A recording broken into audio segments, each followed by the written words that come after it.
In the footsteps of Christ, before Abraham was I am, poem, a man walks, his steps acquired him on the earth, each footfall a verse, soft as breath from the heart. Not a march of cold knowledge, nor the weight of wisdom's chain, but a breeze of Eden, carrying love's eternal refrain. His shadow stretches long, kissed by the tree of life's glow, leaves shimmering gold, where revelation's river flows. A rainbow arcs above, weaving light through time's thin veil, diamonds spark in the air, where dry bones rise and sail. His eyes hold the dawn, the first and final light entwined, soul stirring like embers, kindled by the divine. The wind hums low, a sacred pulse from Eden's spring, each step a poem, each breath a song that angels sing. Rosh Hashanah poem, Rosh Hashanah, the divine turning of the square and circle. Beneath the vault of heaven, we stand like Vitruvius's man, balancing square and circle, a sacred form in harmony, human and divine intertwined, our feet on the earth, our arms reaching toward eternity's span. Within the square, a foundation, firm and steady, rooted in the laws that bind us, shaping our moral compass, a measure of justice, of discipline, of steadfast faith, the law carved in the proportions of divine precision. But in the circle, the boundless mercy and grace, the endless love that flows like the heaven's own fire, universal, infinite, embracing all in sacred rhythm, turning our mortal frames into vessels of eternal purpose. This sacred day, the turning wind of judgment and mercy, calls us to recalibrate, to align the square of our actions with the circle of His mercy, to measure anew our souls in the divine proportions of love and truth.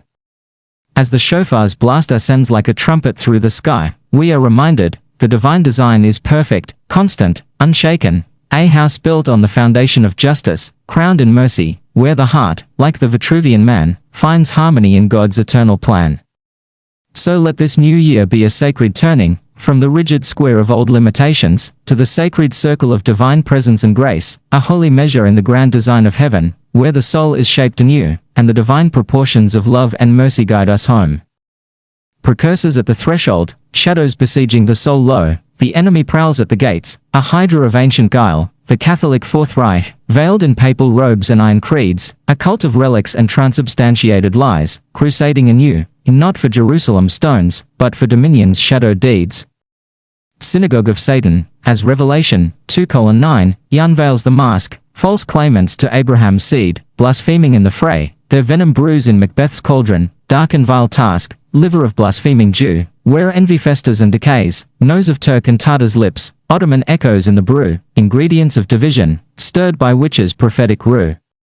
These foes converge, not in flesh alone, but in spirit siege, trading in schisms, where iron and clay refuse to cleave. Daniel's dream, 2:43, he foretells their feet, mingled yet apart, unstable empires crumbling, for they lack the unified heart.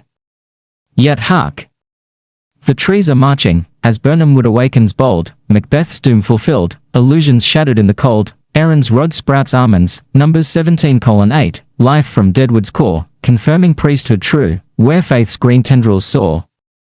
Feet of clay and iron totter, their trade in discord's art, inability to bond, eternally besieging the rampart, always at the gates, these phantoms howl and scheme, but revelation stirs within, a transcendent, waking dream. The heart's position beckons now, aligned or askew it stands, to sip the threefold elixir, drawn from divine hands, as in the Quran's veiled mercies, Surah Al-Baqarah 2:233, milk of wisdom's flow, and Gideon's vigilant test, Judges 7 verses 5-7, lapping truth below.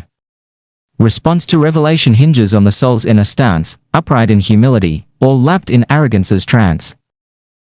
The first sip, awakening the square's dormant frame, quaff the initial draught, bitter as gall yet pure as dawn, for the heart askew laps greedily, face to earth, enthralled, the Vitruvian square awakens, rigid man without faith's fire, entrapped in self's geometry, where relations fray and tire. Amos roars, 3:4, will a lion roar in the forest, when he hath no prey? Yet here the snare is self-inflicted, in pride's disarray, John's net, 21:6, it drags empty, for the fish evade the call, no divine love to mend the rift, no grace to breach the wall. Revelation whispers faint, a seed in barren soil sown, but heart's position, bowed in ego, lets the waters drown alone, no wheels ignite, Ezekiel's vision, 1:16, he veiled in mist, the enemy grins at gates, where iron and clay persist. 2. The second sip, embracing the circle's faithful arc, now the median measure, sweet as honey, stern as rod, Gideon's chosen kneel with hands to lips, vigilant to God, a Vitruvian circle expands from hearts aligned repose, faith stands uplifted, grasping arcs where covenantal love grows. Can a bird fall in a snare upon the earth, where no gin is for him?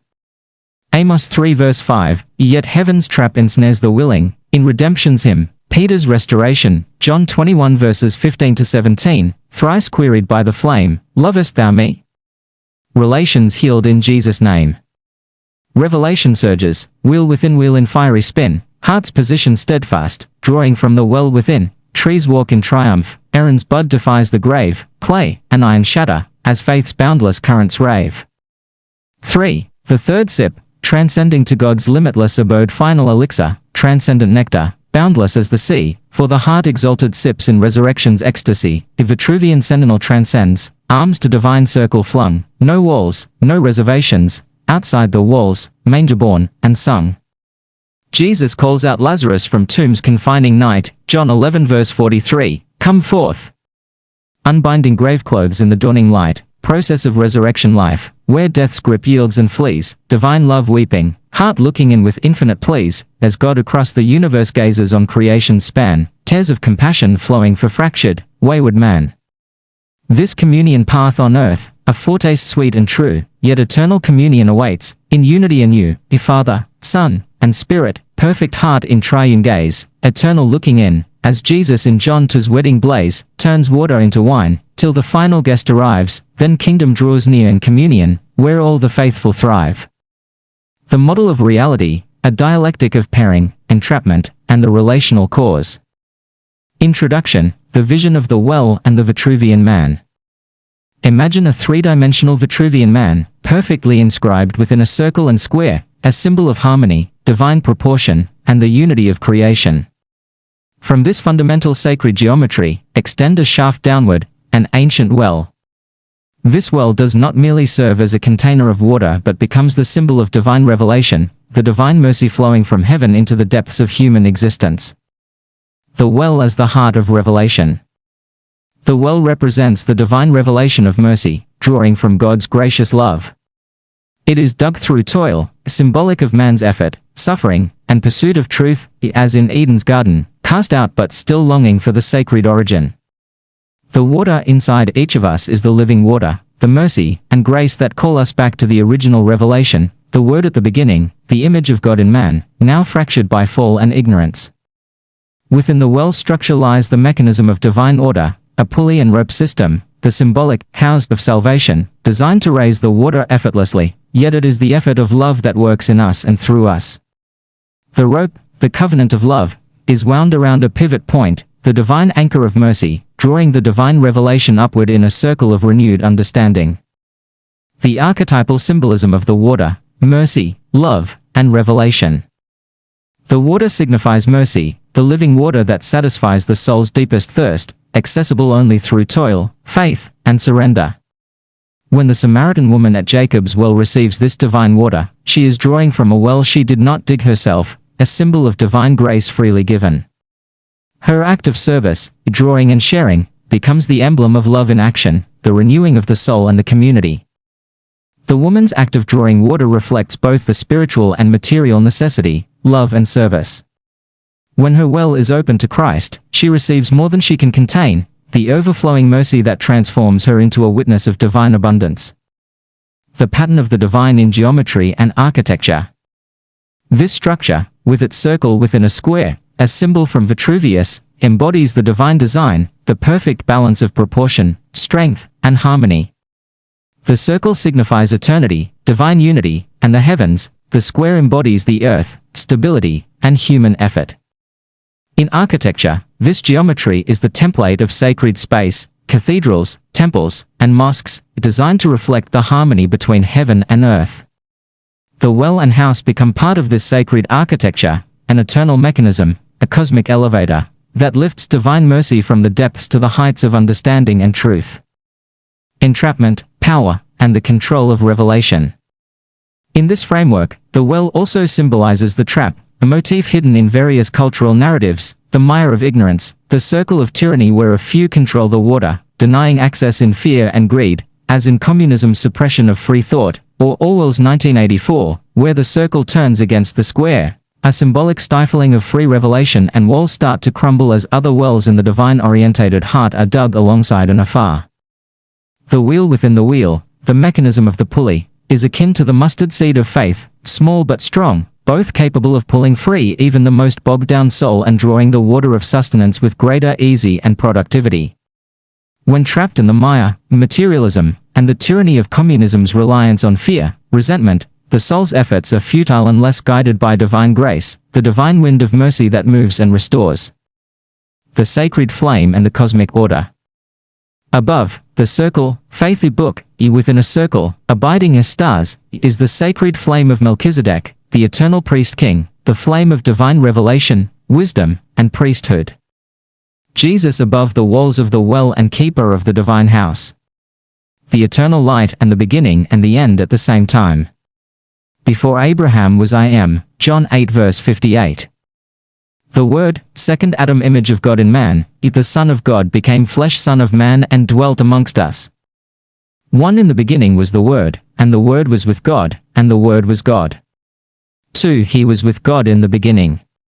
3 Through him all things were made, without him nothing was made that has been made.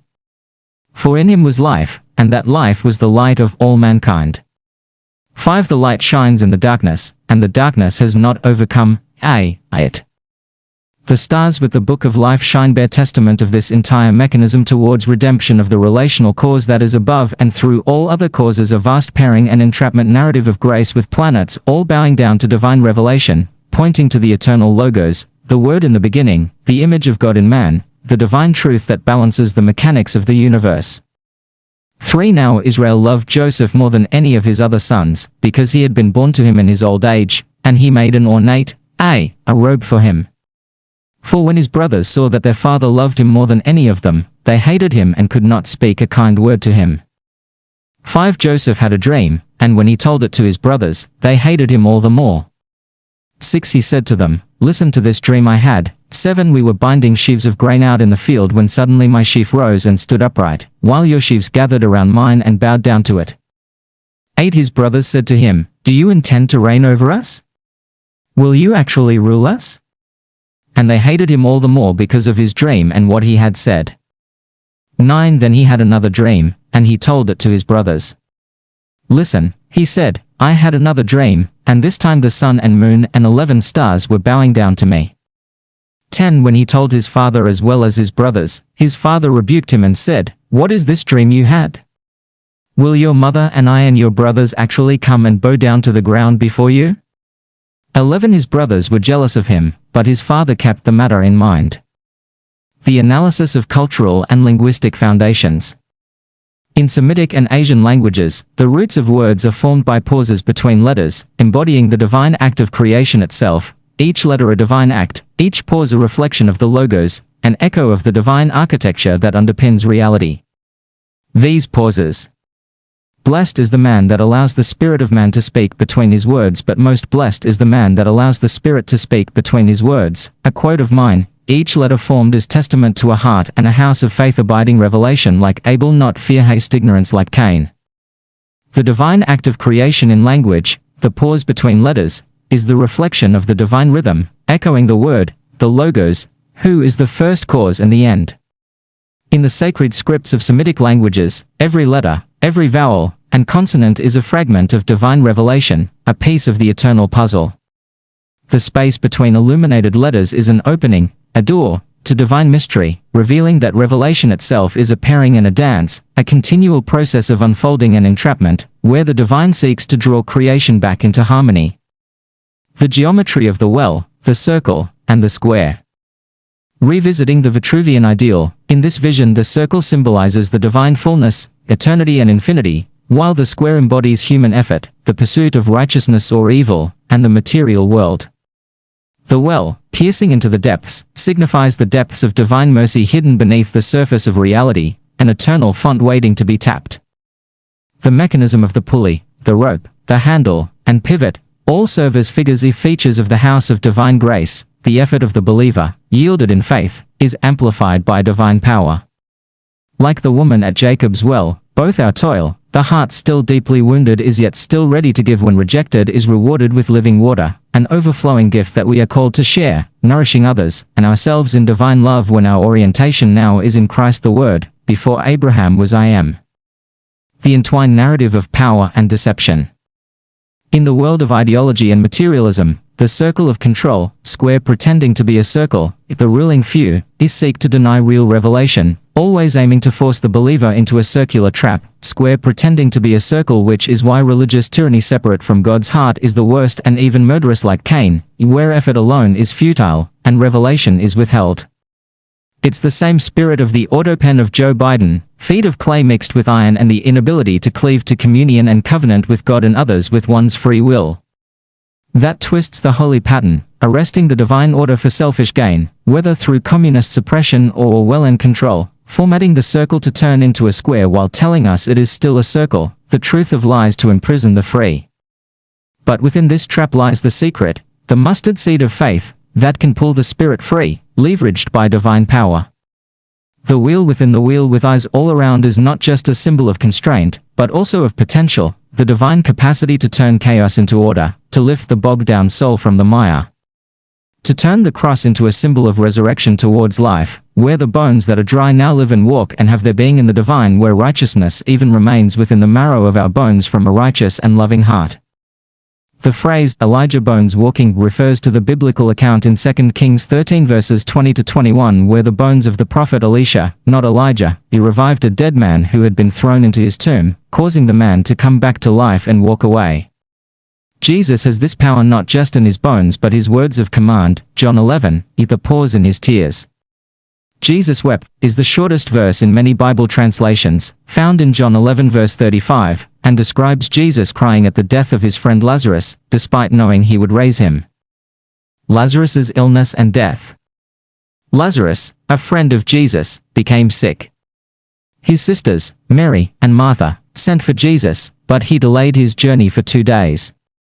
When Jesus finally reached Bethany, Lazarus had been dead for 4 days, authority of God to reverse 3 and for 4 judgments, spiritual and physical death of nations in the book of Amos, all peoples and nations. Martha met Jesus, expressing her belief in him but sorrow that he hadn't been there to prevent the death. I am the resurrection and the life. Jesus arrives. Jesus famously told Martha, your brother will rise again, to which she replied she knew he would rise at the resurrection. Jesus then declared, I am the resurrection and the life. Whoever believes in me, though he were dead, yet shall he live. At the tomb, Jesus asked for the stone to be rolled away. After praying to God and calling out in a loud voice, Lazarus, come out! Lazarus came out of the tomb, bound in his burial clothes. The result? Many of the Jews who had come to comfort Mary and Martha saw the miracle and believed in Jesus. The woman, the well, and the ceaseless mercy. The woman in the well, the Samaritan, becomes the archetype of the soul's effort. She draws water from the depths, symbolizing the soul's longing for divine mercy. When Jesus reveals himself as the living water, she, the symbol of faith, receives a measure far exceeding what she drew. Through her, divine grace overflows, mercy pouring into her life, overflowing from the depths into the world. This mercy is the reward of true brokenness and a love abused, accepted and redeemed for a higher purpose. It's the divine response to faith, more than we can fathom, more than we earn. Her act of service exemplifies the inner work of love, digging the well, drawing from the depths, sharing the waters of mercy in covenant and communion. The ultimate revelation, why Christianity confronts control. Why do totalitarian regimes, communism, fascism, tyranny, loathe Christianity?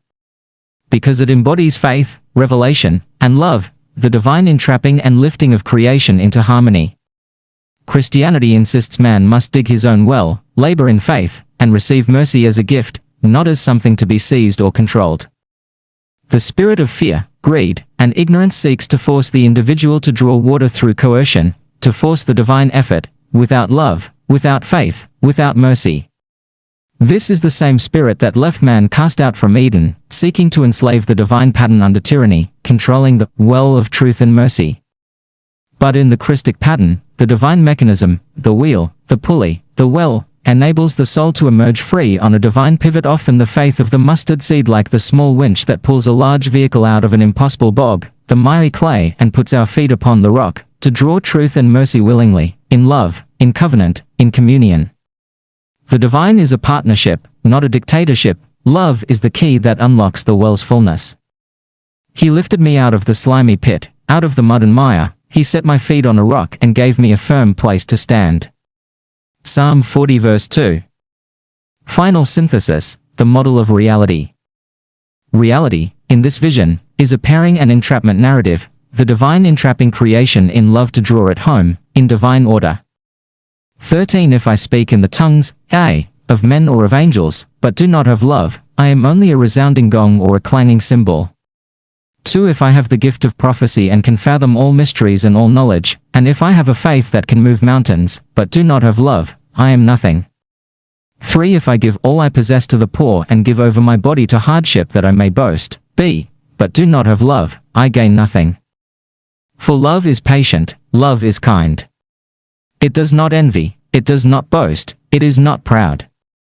5 It does not dishonor others, it is not self-seeking, it is not easily angered, it keeps no record of wrongs. 6 Love does not delight in evil but rejoices with the truth. 7 It always protects, always trusts, always hopes, always perseveres. 8 Love never fails. But where there are prophecies, they will cease, where there are tongues, they will be stilled, where there is knowledge, it will pass away. 9 For we know in part and we prophesy in part. 10 But when completeness comes, what is in part disappears. 11 When I was a child, I talked like a child, I thought like a child, I reasoned like a child. When I became a man, I put the ways of childhood behind me. 12 For now we see only a reflection as in a mirror, then we shall see face to face. Now I know in part, then I shall know fully, even as I am fully known. 13 And now these three remain, faith, hope and love. But the greatest of these is love. 1 Corinthians 13. The highest cause is a relational why, God's love, covenant, and communion, which transcends and unites all causes of Aristotle. The highest cause, divine relation, love, and covenant, is an eternal dance, a divine entrapping where love seeks to bind and free. It is the ultimate mechanism, the foundational architecture of all that is. A pattern woven into the fabric of existence itself. In this grand design, the universe is but a pairing. A reflection of divine love, where each element seeks union with its source. The pairing is the divine story, the Spirit and the Word. The Father and the Son, each step an act of love, each act a trap set in mercy's embrace. The divine entrapment, not coercion, but the sacred act of love. To draw creation back into harmony, into eternal relationship with the divine. It is a net woven with mercy, a trap that sets free. A space where hearts are captured only to be redeemed. And in their capture, they find true freedom. The well, as a symbol of this divine mechanism, teaches us that real revelation requires effort, digging deep, trusting the process. Not merely reaching for the surface but laboring into the depths. For in the depths, the living waters of mercy flow freely, overflowing into the world and into ourselves. The water in the well is the heart, the seed of mercy. The divine love flowing from the depths of eternity, calling creation to remember its origin, to return to the divine image, restored by grace, to awaken in the divine form, the true reflection. And when the water is raised, by effort coming to an end in the wrong house and met by or divine grace, it becomes a stream of revelation, a return to the beginning and the end at the same time, the original truth, the light. 8:1 But Jesus went to the Mount of Olives. Too early in the morning he came again to the temple. All the people came to him, and he sat down and taught them. 3 The scribes and the Pharisees brought a woman who had been caught in adultery, and placing her in the midst, for they said to him, Teacher, this woman has been caught in the act of adultery. 5 Now in the law, Moses commanded us to stone such women. So what do you say?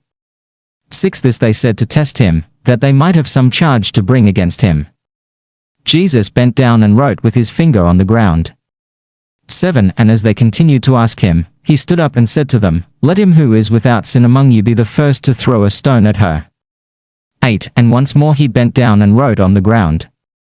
9. But when they heard it, they went away one by one, beginning with the older ones, and Jesus was left alone with the woman standing before him. 10. Jesus stood up and said to her, "Woman, where are they? Has no one condemned you?" 11. She said, "No one, Lord." And Jesus said, "Neither do I condemn you, go, and from now on sin no more. I am the light of the world too." Again Jesus spoke to them, saying, "I am the light of the world. Whoever follows me will not walk in darkness, but will have the light of life." 13. So the Pharisees said to him, "You are bearing witness about yourself, your testimony is not true." 14. Jesus answered, "Even if I do bear witness about myself, my testimony is true, for I know where I came from and where I am going, but you do not know where I come from or where I am going." 15. You judge according to the flesh, I judge no one. 16. Yet even if I do judge, my judgment is true, for it is not I alone who judge, but I and the Father, who sent me. 17. In your law it is written that the testimony of two people is true. 18. I am the one who bears witness about myself, and the Father who sent me bears witness about me. 19. They said to him therefore, "Where is your Father?" Jesus answered, "You know neither me nor my Father. If you knew me, you would know my Father also." 20. John 8. These words he spoke in the treasury, as he taught in the temple, but no one arrested him, because his hour had not yet come. In the beginning was the Word, and the image of God in man. A love that draws all back into unity. A covenant sealed in blood, mercy, and everlasting love. This is the architecture of all reality. A sacred well, book e faithu wall, a divine mechanism, stars e abiding a circle within a circle, a pairing of love, sacred flame of Melchizedek e heart a living water. Designed to entrap in order to elevate, to reveal that which is lost. And to restore the image, the divine icon, in man. The Vitruvian man, inscribed in both circle and square, becomes the symbol not just of proportion but of divine interaction. The divine within and beyond, intertwined in the sacred resolving. The mystery of the sacred well, the divine sealing, the eternal cycle of love.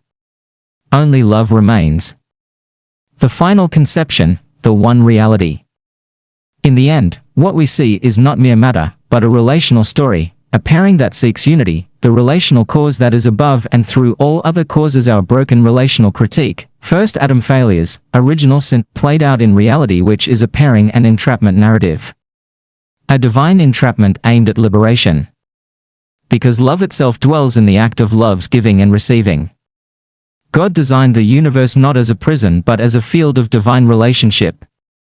A perfect, divine pairing of mercy and judgment, faith and revelation, form and formlessness. The divine pattern, a harmony of causes, is anchored in the highest cause. Love, covenant, and communion, which entraps creation precisely to set it free. This is the meaning of existence. To be caught in love's divine net, to dig our own wells with divine purpose and guidance in the Spirit. Jesus and the miraculous catch of fish. 21. Afterward Jesus appeared again to his disciples, by the Sea of Galilee. It happened this way. 2. Simon Peter, Thomas, also known as Didymus, B. Nathanael from Cana in Galilee, the sons of Zebedee, and 2 other disciples were together. 3. I'm going out to fish, Simon Peter told them, and they said, "We'll go with you." So they went out and got into the boat, but that night they caught nothing. For early in the morning, Jesus stood on the shore, but the disciples did not realize that it was Jesus. 5. He called out to them, "Friends, haven't you any fish?" "No," they answered. 6. He said, "Throw your net on the right side of the boat and you will find some." When they did, they were unable to haul the net in because of the large number of fish. 7. Then the disciple whom Jesus loved said to Peter, "It is the Lord." As soon as Simon Peter heard him say, "It is the Lord," he wrapped his outer garment around him, for he had taken it off, and jumped into the water. 8. The other disciples followed in the boat, towing the net full of fish, for they were not far from shore, about 100 yards, c. 9 When they landed, they saw a fire of burning coals there with fish on it, and some bread. 10 Jesus said to them, "Bring some of the fish you have just caught." 11 So Simon Peter climbed back into the boat and dragged the net ashore. It was full of large fish, 153, but even with so many the net was not torn. 12 Jesus said to them, "Come and have breakfast." None of the disciples dared ask him, "Who are you?" They knew it was the Lord. 13 Jesus came, took the bread and gave it to them, and did the same with the fish.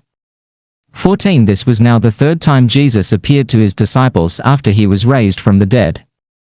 To draw living water, being fishers of men while feeding the sheep, to become channels of divine mercy and truth, and finally, to realize that we are created in the image of God. Reflecting the sacred fire of Melchizedek, the book, the stars, and the eternal flame. Again, this is the architecture of all reality.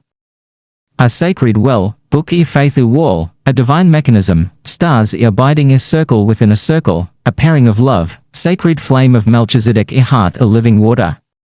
Designed to entrap in order to elevate, to reveal that which is lost. And to restore the image, the divine icon, in man.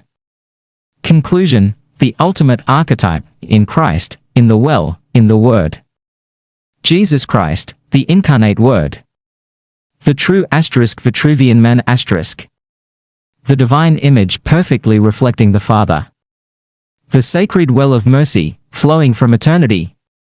The architect and the foundation of all creation. In him, the well is filled with divine revelation. And the circle within a circle becomes the eternal covenant. A fusion of divine love and mercy. He is the sacred flame of Melchizedek. The book of life, and the dawn of all truth. In recognizing this divine pattern, pairing, entrapment, and redemption ***, we behold the ultimate unity. A reality founded not upon the chaos of chance, but upon divine love's eternal dance, the reality that is in Christ. And through him, in the Spirit, we are called to rejoin the divine cycle. To dig our wells, to draw living water, and to become living temples of love.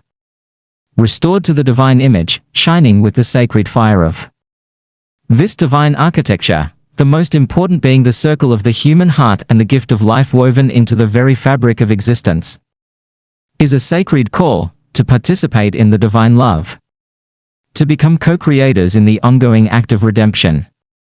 Each life a well to be dug, a vessel to receive and pour forth divine mercy. In this sacred act, we understand the universe itself as a relational narrative. A grand pairing and entrapment, not of despair but of divine love. Where the divine seeks to draw creation back into harmony, into perfect union.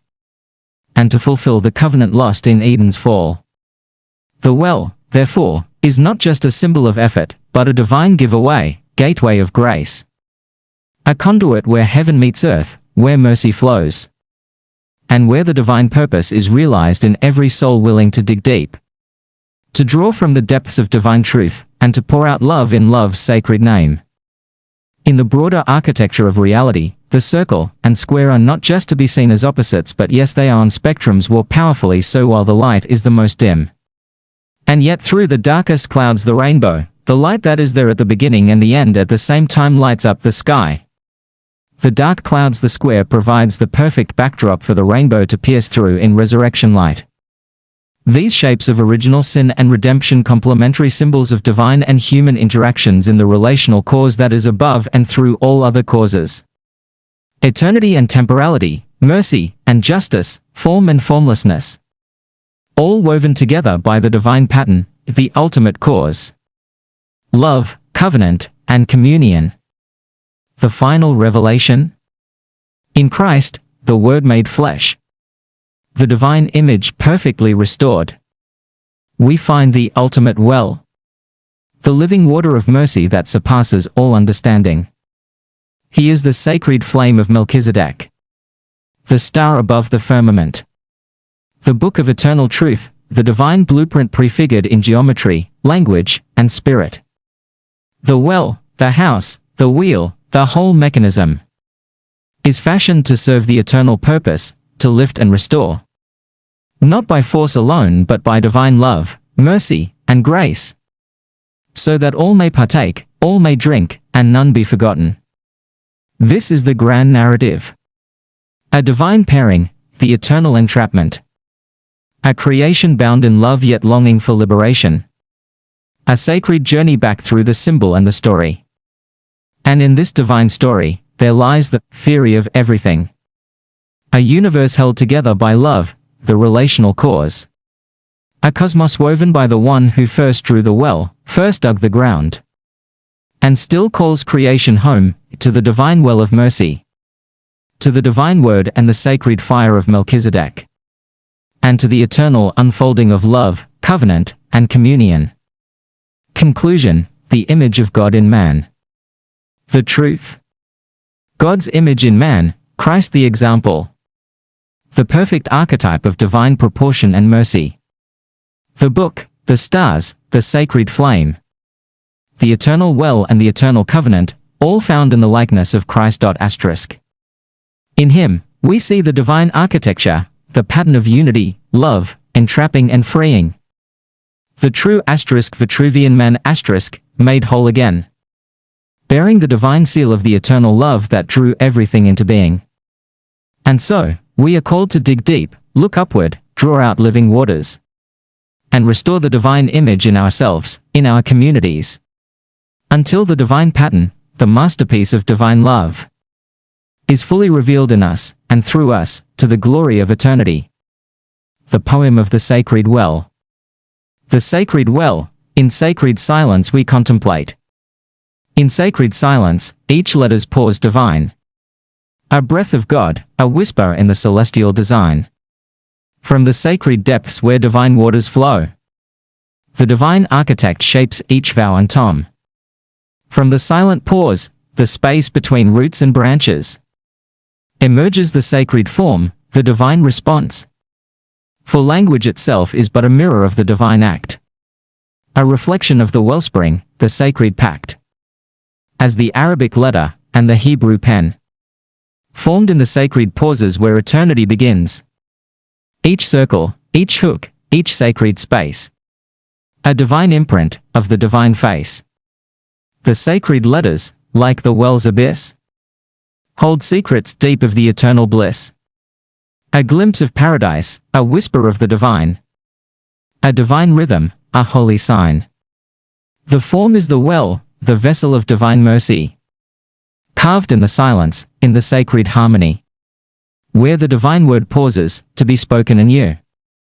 In every letter, a revelation true. The divine language, the sacred formation, is rooted in the pause, the breath of creation. Between Allah's name and his divine decree lies the rhythm of eternity in harmony. The sacred text, the book of divine love, is inscribed in the silence, in the depth of the soul. Each letter a well, each word a divine gift, a mirror of heaven, an eternal shift. And in this pause, the divine mystery, we find the sacred pattern, the divine unity, a formation of love, an entrapping of hearts. In the language of eternity, the divine arts. Here I am. I stand at the